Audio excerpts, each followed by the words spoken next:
علماء فرماتے ہیں وہ دعائیں جو ہم شاید تصور بھی نہ کرتے کہ اللہ سے مانگیں، وہ سب کچھ اللہ نے ہمیں زیارت عاشوراء میں عطا کر دیا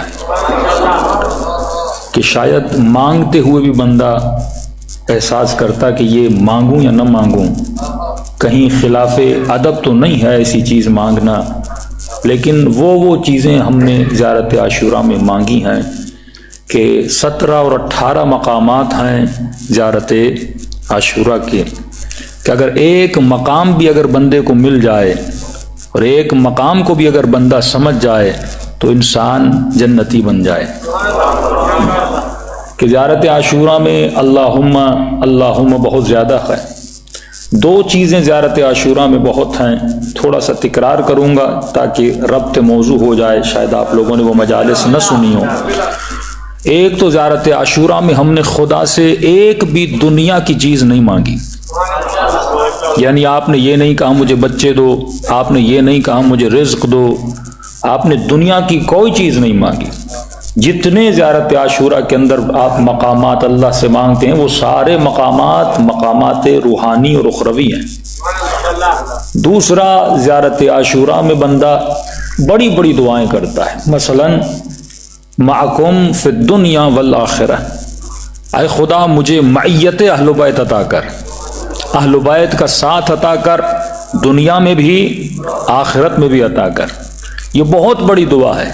پھر ہم دعا کرتے ہیں محیا یا محیا محمد وآل محمد، اے خدا مجھے وہ زندگی وہ حیات عطا کر جو محمد اور آل محمد کی زندگی ہے، یعنی ایسی زندگی دے جیسی زندگی تم نے علی کو دی، ایسی زندگی دے جیسی زندگی تو نے امام حسن کو دی۔ اب مومن کو حیات محمد پڑھنا ہوگا کہ محمد اور آل محمد کی حیات کیسی تھی اور میں کیسی زندگی مانگ رہا ہوں۔ کہ اے خدا مجھے حیات علی دینا، حیات دشمن علی نہ دینا، مجھے حیات حسین دینا۔ اب ایک حیات حسین کی ہے، مقابلے میں ایک حیات یزید کی ہے، ایک حیات علی کی ہے، ایک حیات امیر شام کی ہے، ایک حیات رسول کی ہے، مقابلے میں ایک حیات ابو سفیان کی ہے۔ مختلف حیاتیں آپ کے سامنے آتی ہیں، تو آپ نے کسی اور کی زندگی نہیں مانگی، آپ نے اگر زندگی مانگی تو پہلے محمد سے لے کر آخری محمد تک کی زندگی مانگی۔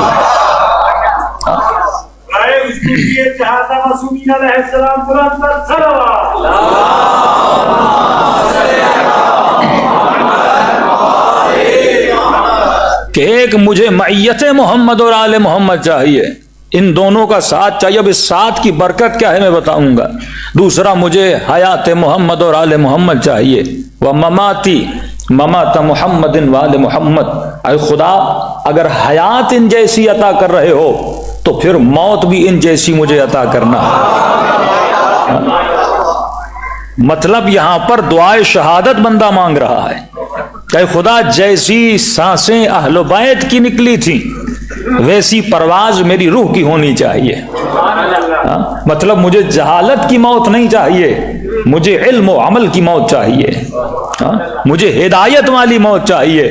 پھر وہاں پر دعا کرتے ہو اے خدا ورزقنی البراءہ، مجھے ایک رزق عطا کر۔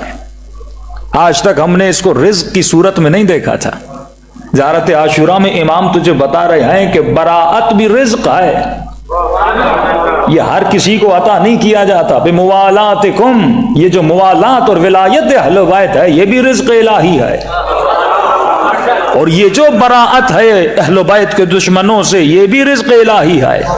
کہ علماء فرماتے ہیں اگر بندوں کی آنکھیں کھل جائیں اور دیکھیں کہ فرش عزائے حسین ابن علی پہ کتنے ملائک آئے ہوئے ہیں،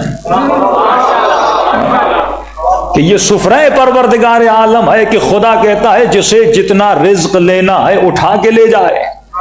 یہ تو بندے کا ظرف بہت چھوٹا ہے، اس کے ظرف کی وجہ سے وہ رزق کم اٹھاتا ہے۔ اگر ظرف پھیل جائے تو اس سفرے سے کوئی سلمان بنے، کوئی میثم تمار بن کے جائے۔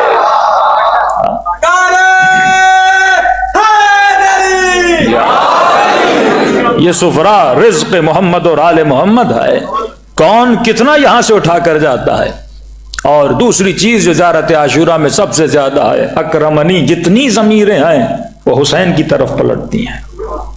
سارکم، کس کی سار اور کس کا ایثار مجھے عطا کر؟ حسین کا ایثار عطا کر۔ مجھے اپنا کریم بندہ بنا، مقام محمود کی دعائیں کرتے ہو۔ یہ ساری چیزیں میں بتا چکا ہوں، ان کی ریپیٹیشن میں نہیں جاؤں گا۔ مقام محمود جو مقام شفاعت ہے، یعنی خدا اپنے حبیب کو کہے کہ حبیب نماز تہجد پڑھ تاکہ خدا تجھے مقام محمود عطا کرے، یعنی وہ جو خدا نے محمد کو عطا کیا اسی کی دعا ہم زیارت عاشورہ میں کر رہے ہیں۔ اس سے بڑی دعا ہو سکتی ہے؟ ایک ہے شفاعت کا ہونا، ایک ہے شفاعت کا کرنا۔ مقام محمود دونوں ہیں، یعنی خود بھی اپنی شفاعت کرواؤ گے اور کسی مومن کے لیے شفیع بھی بنو گے۔ وہی مقام شہادت، جو بندہ شہید ہوتا ہے خود بھی جنت میں جاتا ہے اور اپنے ساتھ کسی اور کو جنت میں لے کر جاتا ہے۔